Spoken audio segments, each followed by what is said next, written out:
Good evening, everyone, and welcome back to the Suburban Proletarian. My name is Greg, and tonight I find myself with about an hour to spare. So I wanted to shoot a quick video, and I was searching around for a subject for that video. I didn't have anything prepared, and one thing occurred to me. One of the very first videos that I posted about 2 years ago on this channel was a rather protracted look at Casio's 3-button digital watches, including, of course, the Casio F-91W, with which we are all so familiar, and it also included my Casio F-84W, which is always sitting here on the bookshelves just behind me. And for those of you who are not familiar with the F-84W, it's very similar to the F-91W, but it's a Japanese domestic market only model. Casio and other Japanese manufacturers have a habit of doing this. I don't really know the sort of philosophy, I guess, behind it, but Japanese watch manufacturers, Japanese motorcycle manufacturers, Japanese car manufacturers, they'll produce one car for the entire rest of the world and a completely separate model just for their own country.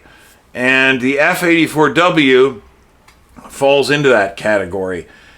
And oftentimes these Japanese domestic market only models are kind of expensive.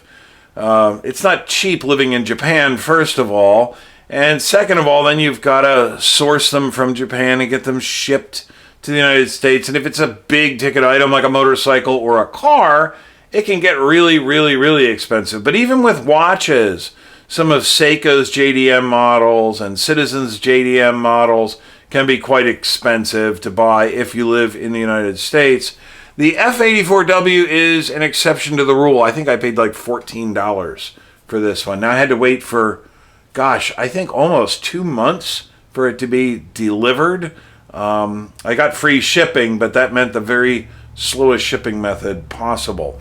But anyway, when I posted that first video 2 years ago, several viewers pointed out that it was the only English language look at the Casio F-84W here on YouTube.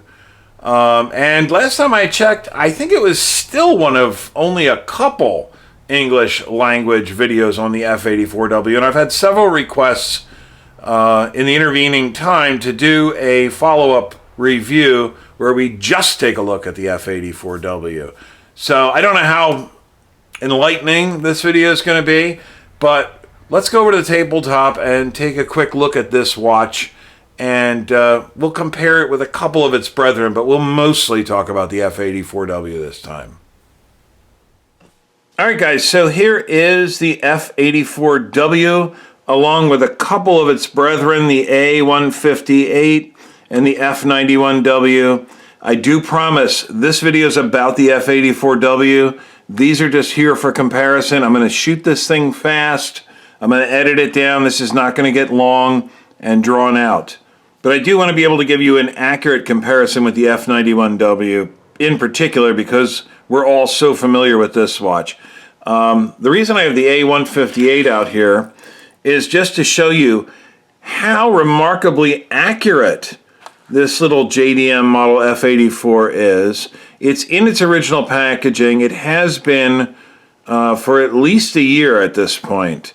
I just synced the A-158 with the atomic clock, I don't know, maybe 2 days ago.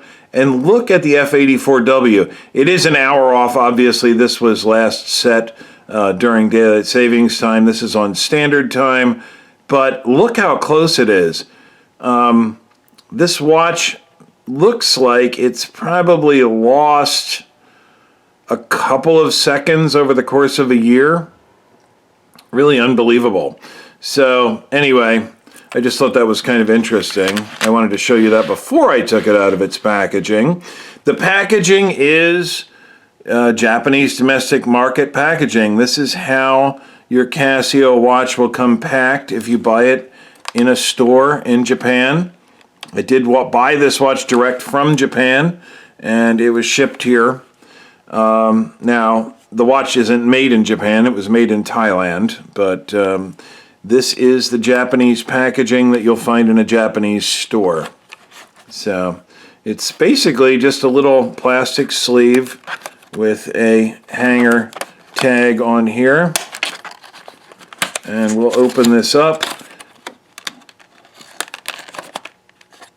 And the watch is just nested in a little plastic tray here. And set the packaging aside. And one thing that I failed to notice when we were looking at the packaging earlier, because I'm sure some of you might be interested in it, is the paperwork that was inside here in a little sleeve. And I honestly have no idea. Oh, there's instructions, all in Japanese.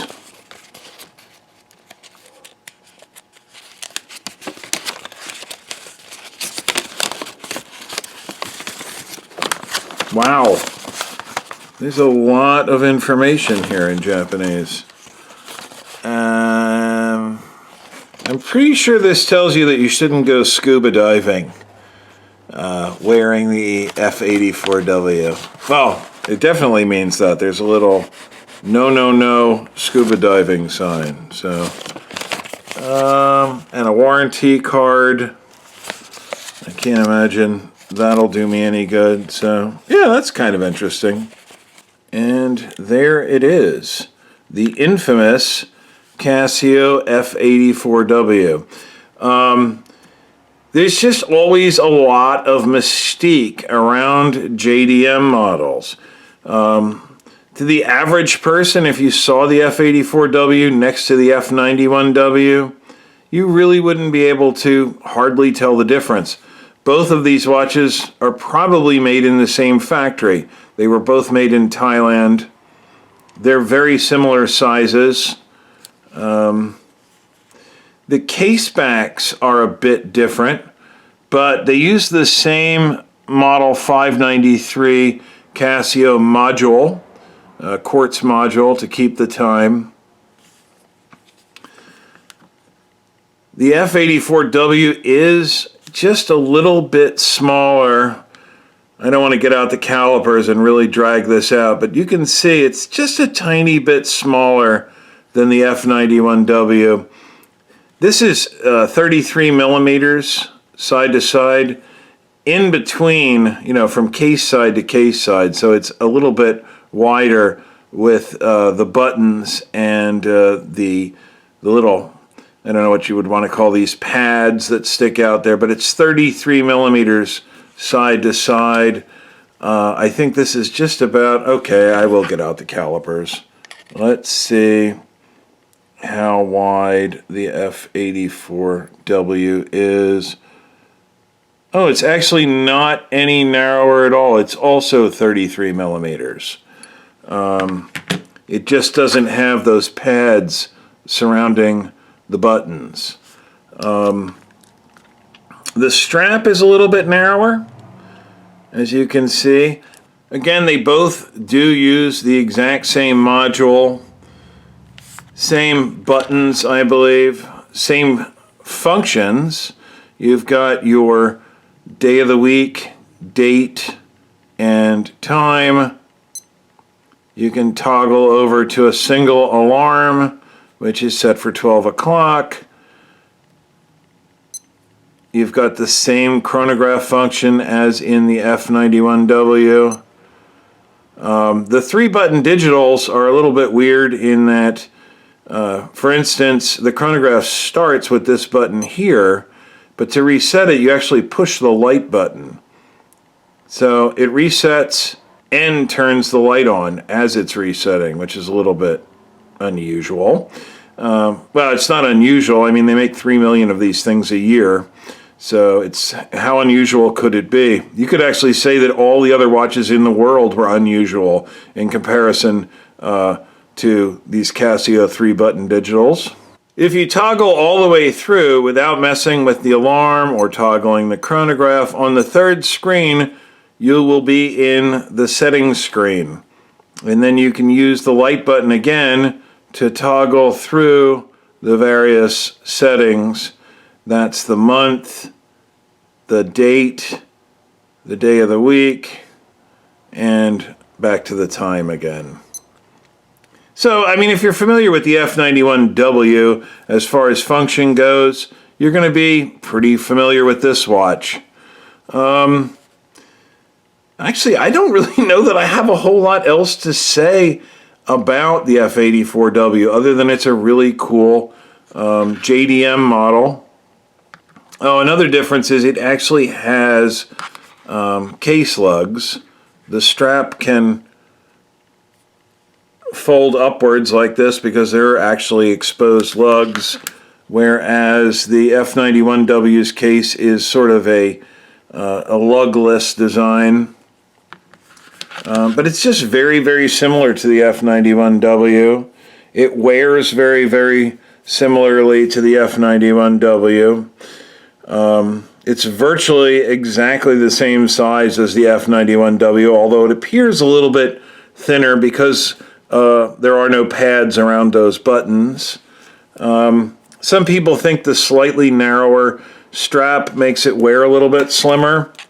I don't see a huge difference, but there's enough people saying it that I'll take it as the truth.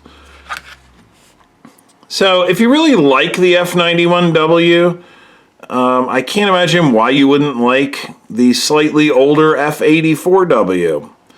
Well, that's an interesting thing that I didn't talk about. The F-91W came out in 1991. So what year do you think the F-84W came out? In 1984, right? No, wrong. It came out in 1986. So any correlation between the numbers in the models and the year they were introduced is purely coincidental, apparently. I don't know how much else I have to say about this watch. Obviously, the strap is textured a bit differently than the F-91W. The buckle is slightly different. It doesn't have Casio molded into it, although it is a plastic buckle. It's quite a bit narrower. I don't know, if you like the F-91W and you like weird stuff, you're probably really going to like the F-84W. If, on the other hand, you're one of the people who thinks that the F-91W is a terrible little piece of plastic garbage that isn't even worth the $9 that it usually sells for, then you're probably also going to think that the F-84W is definitely not worth the somewhat more, maybe $15 you'll pay for it. I certainly think it's cool, and I'm really glad I bought mine. It's kind of a throwback, and you're probably going to be the only guy at the cocktail party wearing one of them. So let's go wrap this up. So while there's nothing all that particularly unusual or amazing about the F-84W, you're pretty much sure not to see somebody else in the same room wearing it when you are. So it can present an interesting alternative to somebody with F-91W burnout. It wears a little bit slimmer, a little bit smaller. I am not afraid of small watches. I like big watches, I like small watches. I have worn the F-84W a little bit, although it does spend most of its time here on the bookshelves. But I think I'm going to change that up. I think I'm going to start wearing it a little bit more. I think the bookshelves can do without it for a while. I hope some of you found this video interesting. If you did, please consider subscribing, giving me a thumbs up or a thumbs down as the mood may suit you. Like, share, tell your friends. And when I post new content to the channel, I hope to see each of you here then. Later, guys.